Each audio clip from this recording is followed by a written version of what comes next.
आज का मेरा लेक्चर जो पिछले लेक्चर की कंटिन्यूएशन है, दैट इज द पिछला लेक्चर था history of discovery of atomic structure and the scientific method.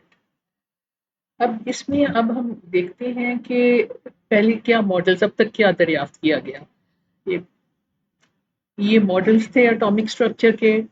यहाँ पे एटॉमिक स्ट्रक्चर एटम्स को एक बॉल्स की तरह कंसिडर किया गया है। डाल्टन का मॉडल था 1803 में, बहुत ही क्रूड और सिंप्लीफाइड मॉडल है, मगर बहरहाल इससे कुछ चीज़ें एक्सप्लेन हो गई कि कैसे एलिमेंट्स मिलके कंपाउंड्स बनाते हैं, मॉलिक्यूल्स बनाते हैं, एटम्स कंबाइन करके मॉलिक्यूल्स बनाते हैं, फिर लॉज ऑफ केमिकल कॉम्बिनेशन। तो ये नहीं, ये टोटली रिजेक्टेड मॉडल नहीं है। फिर उसके बाद जो एक्सपेरिमेंट किया गया उसमें साइंटिस्ट ने डिस्कवर किया कि एलिमेंट्स में से इलेक्ट्रॉन्स निकलते हैं, नेगेटिवली चार्ज पार्टिकल्स। अगर इलेक्ट्रॉन निकलते हैं तो उनमें पॉजिटिव पार्टिकल्स भी होंगे, बिकॉज एलिमेंट्स आर न्यूट्रल। तो उसमें फिर ये था कि ठीक है, एटम में पॉजिटिवली चार्ज पार्टिकल्स भी हैं, नेगेटिवली चार्ज पार्टिकल भी हैं, उनकी अरेंजमेंट क्या है। ये जे थॉमसन का मॉडल था, यानी 1897 में। और इसमें यह था कि positive charges are spread out and negative charges are embedded in it. मगर ये टोटली रिजेक्ट हो गया, क्योंकि जब इसको प्रूफ करने के लिए एक्सपेरिमेंट किए गए तो वो रिजल्ट्स नहीं आए जो एक्सपेक्टेड थे।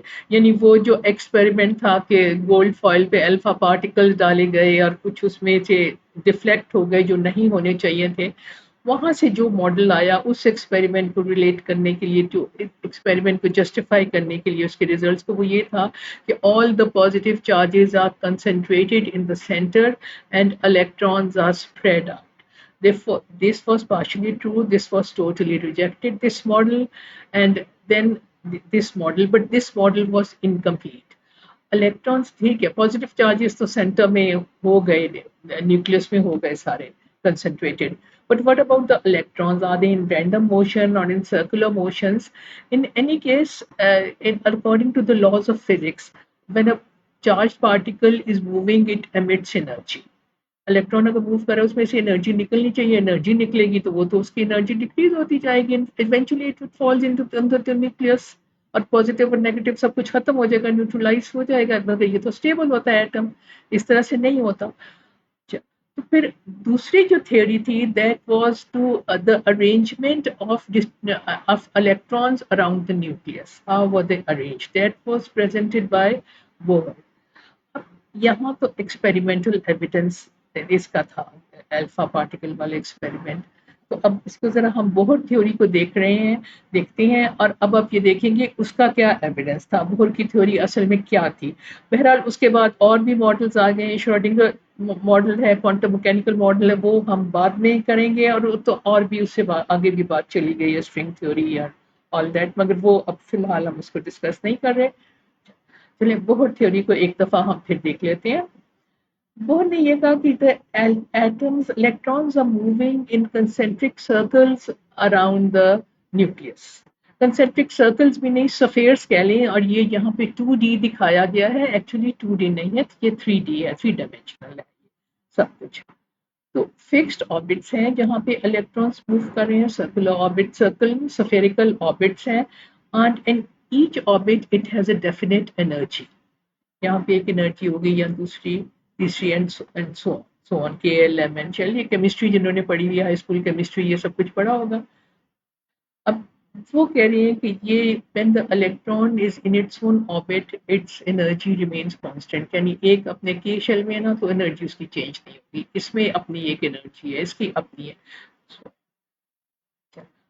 मगर जब इलेक्ट्रॉन्स जंप करेंगे एक लेवल से दूसरे लेवल में, तो वो एनर्जी एब्जॉर्ब करेंगे, और जब ऊपर के लेवल से नीचे आएंगे तो एनर्जी एमिट करेंगे।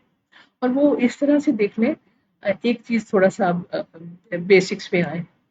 पॉजिटिव चार्ज है ना, नेगेटिव चार्ज है, इलेक्ट्रॉन अट्रैक्टिव एनर्जी है, तो energy should be negative. Kinetic energy भी ऐड करते हैं, मगर overall is energy is negative. यहाँ पे डिस्टेंस कम है, अट्रैक्शन ज्यादा है, नेगेटिव एनर्जी।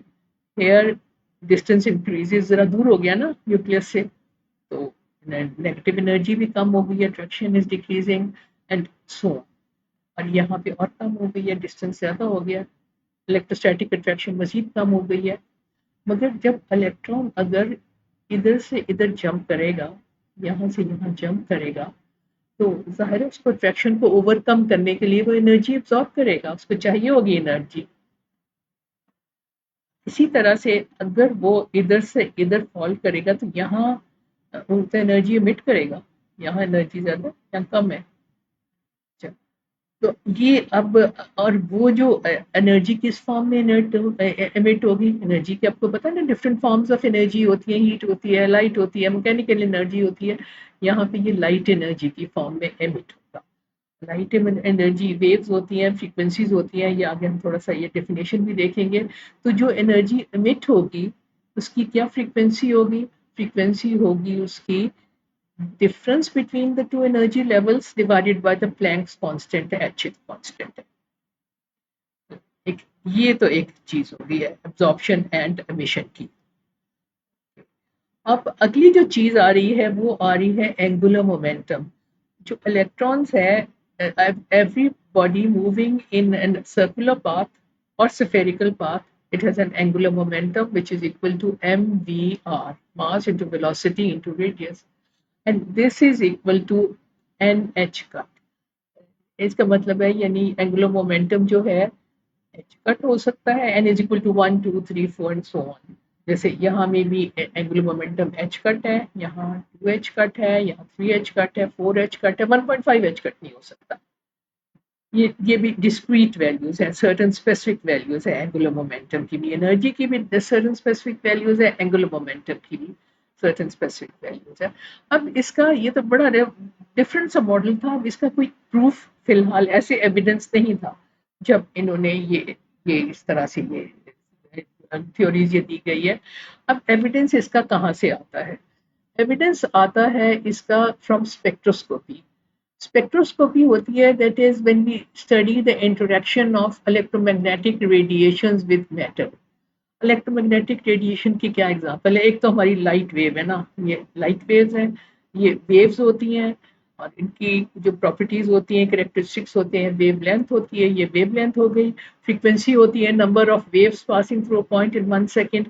और ये आप जरा वैसे इंटरेस्टिंग चीज है, जरा देख लें, radio waves almost 5 metres long है, ये नैनोमीटर्स में दिया हुआ है।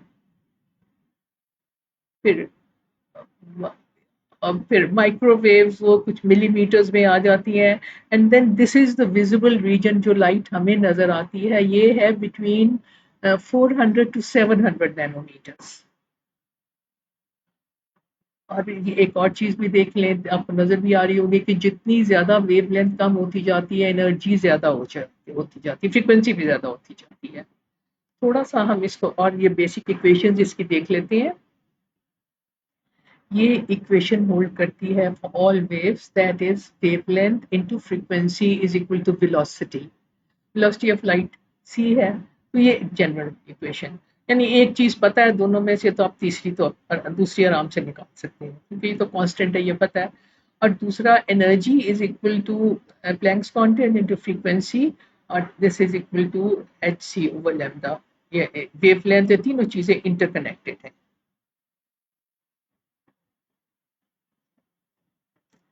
अब हम आते हैं ये एविडेंस की, कहाँ से एविडेंस आया रोड्स थ्योरी का। जो स्पेक्ट्रा, जब हाइड्रोजन एटम का स्टडी किया गया तो हमें ये पैटर्न मिला। स्पेक्ट्रा क्या होता है, स्पेक्ट्रा इन इस केस में स्पेक्ट्रा का मतलब है कि हाइड्रोजन एटम को रेडिएट किया गया, एक्सपोज किया गया विद विजिबल लाइट, और उसमें से उसके बाद हाइड्रोजन एटम ने कुछ विजिबल लाइट एब्जॉर्व की और उसमें से ये एमिशंस हुई, ये एमिट की हाइड्रोजन एटम। तो ये हाइड्रोजन एटम का एमिशन स्पेक्ट्रा हो गया है।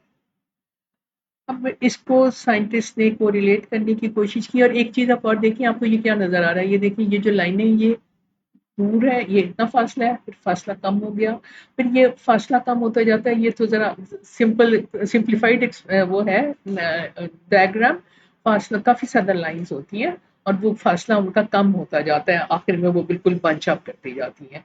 हम साइंटिस्ट के पास ये डेटा तो था, स्पेक्ट्रोस्कोपी पे तो काम हो रहा था in the by the end of 19th century, second half of 19th century spectroscopy पे काम हो रहा था। अब साइंटिस्ट चाहते थे कोई डेटा जो आ रहा है उसको कोरिलेट करें, कोरिलेट वो कैसे करते हैं साइंटिस्ट? वो करते ये हैं कि वो दो वेरिएबल्स को प्लॉट करते हैं।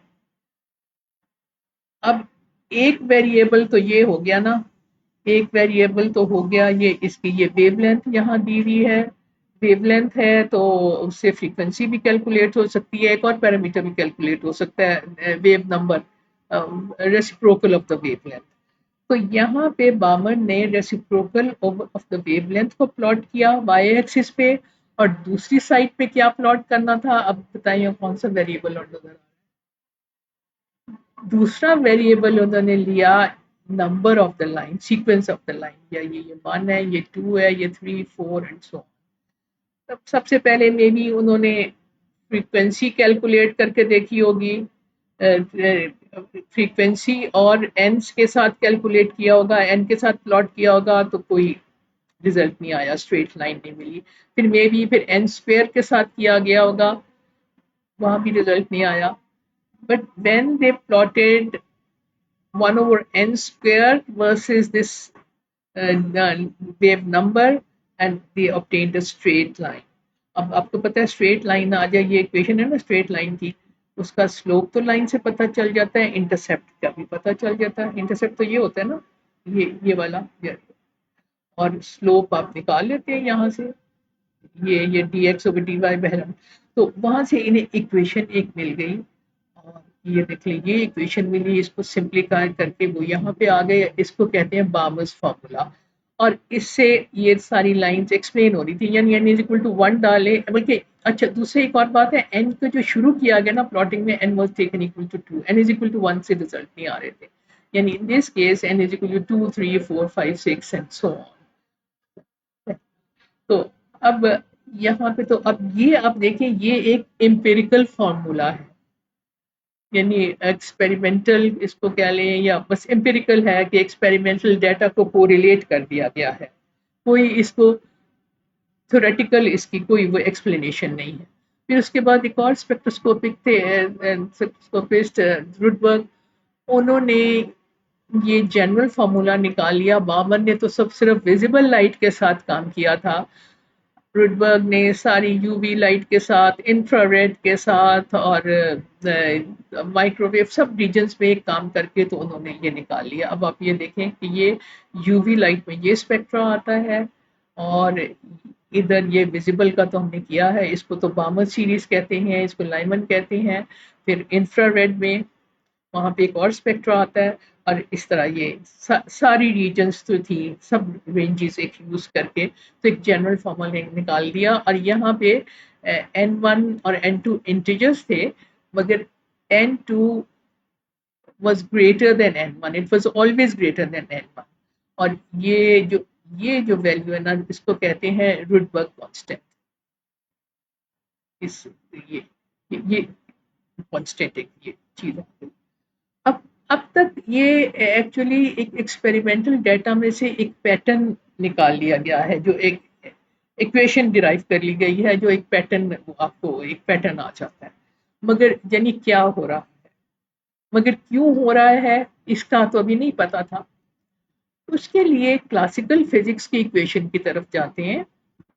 अब क्लासिकल फिजिक्स में आप देखें, ये मॉडल लिया गया है हाइड्रोजन एटम का।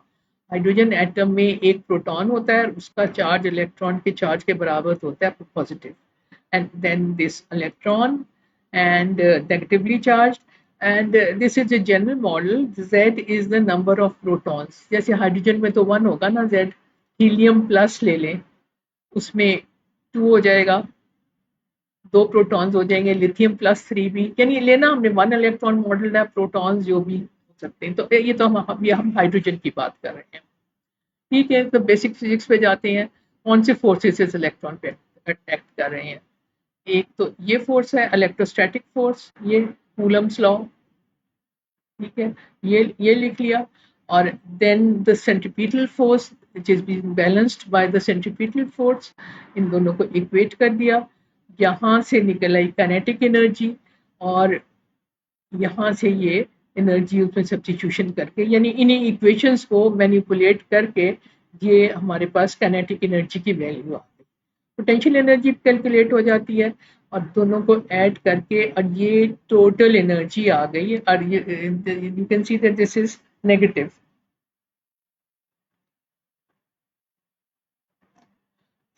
वो तो क्लासिकल फिजिक्स से इक्वेशन आ गई। फिर क्या किया कि ये जो बोहर का पोस्टुलेट था M V R is equal to N H cut, यही था ना, angular momentum is quantized this is equal to N H cut, ये इसमें सब्स्टिट्यूट किया गया और ये दो इक्वेशंस आ गई। ये डेरिवेशन में ये नहीं करी, ये सारी स्टैंडर्ड टेक्स्ट बुक्स में होती हैं। अच्छा, अब सिंप्लीफाई करके ये हमारे पास दो इक्वेशंस आ गई। अब इसको किस तरह से इंटरप्रेट करना है ये जरा आप देखें। इसका क्या मतलब है? इसका मतलब है E1 is equal to minus R H, यहाँ पे E1 is equal to minus R H, E2 is equal to minus R H over 4, less negative होगी ना, E3 is equal to minus R H over 9 और कम हो गई है और less negative हो गई है, and so on. So this says that the energy has discrete values. Electrons revolving in the orbit have discrete values. अपनी उसकी definite energy है, यानी माइनस आर एच वो 3 नहीं हो सकती, माइनस आर एच होगी, माइनस आर एच ओवर 4 होगी, दरमियान की कोई वैल्यू नहीं हो सकती, सिर्फ यही वैल्यूज हो सकती हैं एनर्जीज की। आर एच ये सारे यहाँ पे कॉन्स्टेंट्स है, mass of the electron, charge of the electron, permittivity of the space, velocity of light, Planck's constant, everything is constant, that is equal to 1। और ये वैसे भी 13.6 इलेक्ट्रॉन वोल्ट्स आ जाता है हाइड्रोजन एटम के लिए।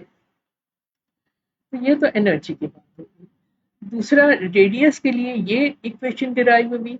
इसको अब जरा अगर देखें गौर से, ये सारी कांस्टेंट्स है एक्सेप्ट एन, और N is equal to 1 2 3 4 and so on.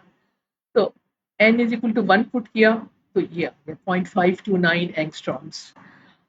n is equal to 2 के लिए 4 इंटू 0.529 एंगस्ट्रॉम हो जाएगा, यानी इसका ये रेडियस है 0.529, इसका 4 इंटू 0.529, यहाँ पे 9 इंटू 0.529 एंड सो।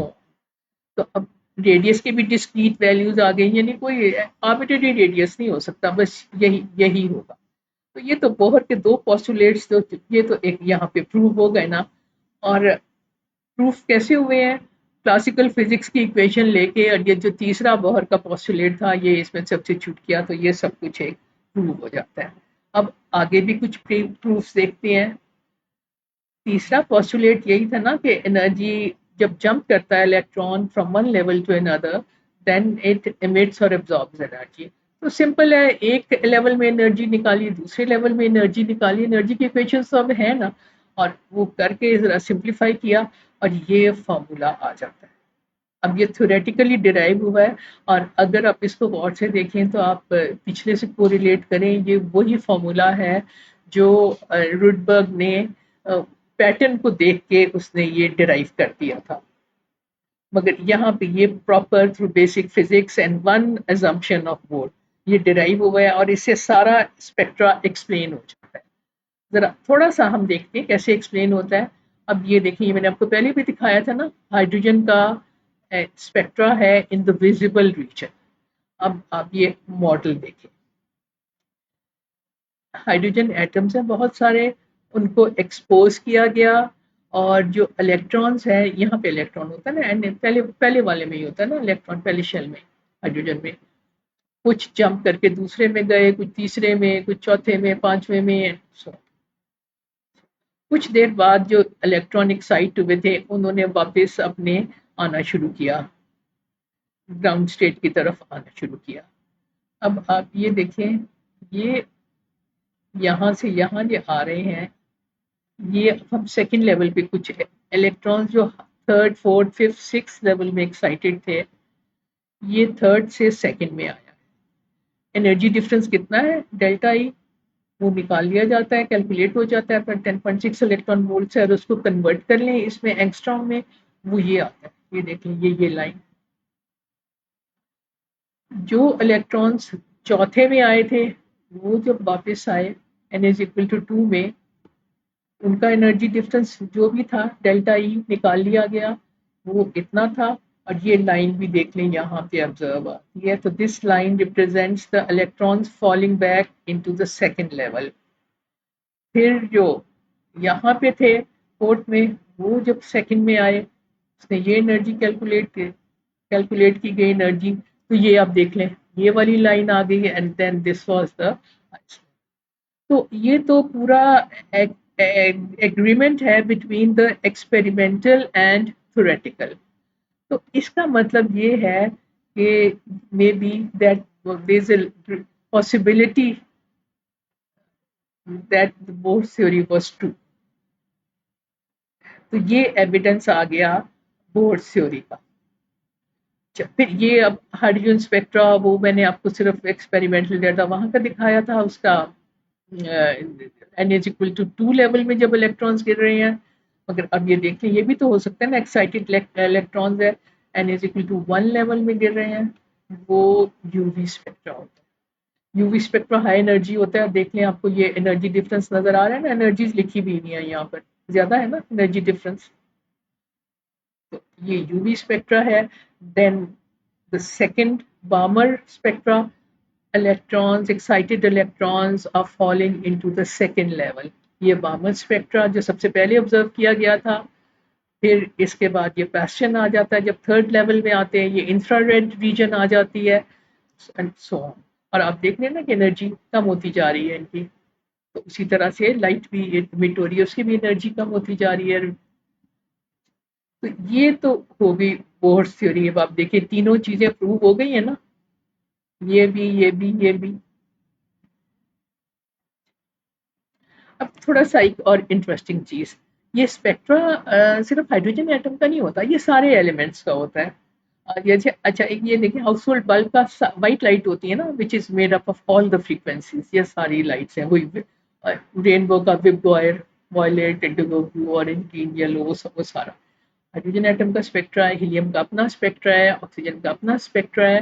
तो एलिमेंट्स जब बहुत स्मॉल क्वांटिटी में हो ना, और उनको करेक्टराइज करना, तो वो ऐसे तो स्पेक्ट्रा से पता चल जाता है। और ये पूरी एक फील्ड ऑफ साइंस है, field of chemistry, atomic absorption spectroscopy.